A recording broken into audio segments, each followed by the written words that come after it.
జై శ్రీమన్నారాయణ. అందరికీ నమస్తే. Welcome to my channel journey with ma'am. ఈరోజు సౌందర్య లహరిలోని 8వ శ్లోకం యొక్క అర్థం తెలుసుకుందాం.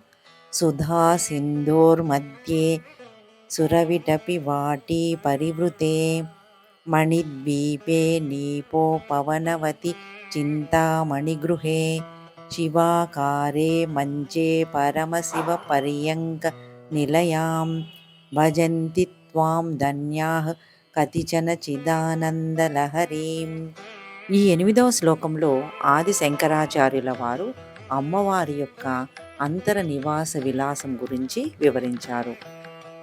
ఓ భగవతి, పాల సముద్రము మధ్యన రతనాల దీవి, అందులో కల్పవృక్షాల వనం, ఆ మధ్యన కదంబ వృక్షాలు, వాటి మధ్యన చింతామణుల గృహము, అందులో త్రికోణాకారం మంచమునందు పరమశివుడు అనే శయ్య మీద ప్రకాశించే ఓ జ్ఞానస్వరూపిణి, నిరతిశయ సుఖప్రదాయిని అయిన నిన్ను కొందరు ధన్యులు మాత్రమే సేవించగలుగుతున్నారు.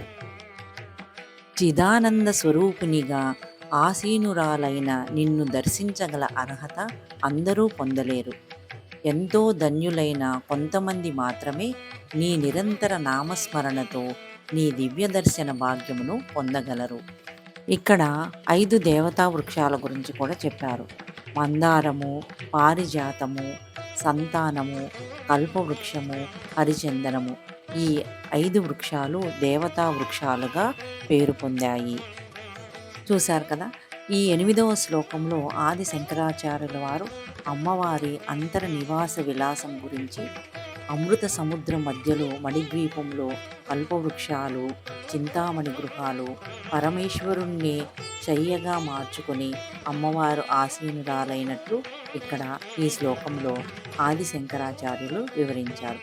ఈ సౌందర్య లహరిలోని ప్రతి శ్లోకానికి ఒక ప్రత్యేకత ఉంది కదండి. ఈ 8వ శ్లోకము చదువుకోవడం వల్ల ప్రకృతికి ఉపయోగం కలుగుతుంది. ప్రకృతికి ఉపయోగం కలగడం అంటే ఎటువంటి ప్రకృతి వైపరీత్యాలు లేకుండా సకాలంలో వర్షాలు పడి పంటలు బాగా పండడం వల్ల మానవాళికి ఉపయోగం. కాబట్టి ప్రకృతి ఉపయోగం కొరకు ఈ శ్లోకాన్ని కూడా ప్రతినిత్యం జపించుకుంటే చాలా మంచిది. ఈ వీడియో మీకు కూడా నచ్చి ఉంటే లైక్ చేయండి, షేర్ చేయండి, తప్పకుండా సబ్స్క్రైబ్ చేసుకోండి.